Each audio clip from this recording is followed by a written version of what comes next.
With the new iOS update, you may want to change font on your iPhone lock screen, specifically the time shown. So in this video, I'm going to show you how to change font on iPhone lock screen.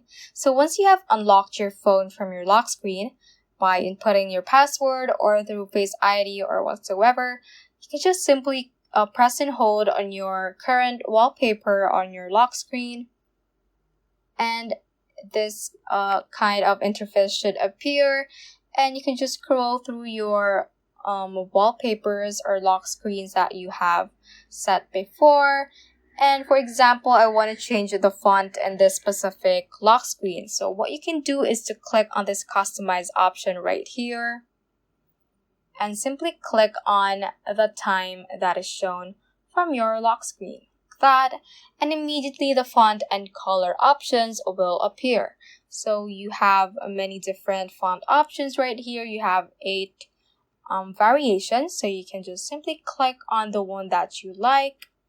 We have many options from here, so I want to set it on this one, and then you can also change the font color by clicking on these, and you can also adjust the hue of each color shade. You can also swipe through the colors and set it as you like. So I'm just going to set it like that. Now if you have set that up, you can just click on this little X icon, and you can then click on done, or you may also want to add widgets and other options. So I'm just going to click on done. And then I can click on a set as wallpaper pair, or you can also customize the home screen to set a different wallpaper, but I'm just going to click on that. And as you can see, the font is now changed on my lock screen. So that is how I can basically change font on iPhone lock screen.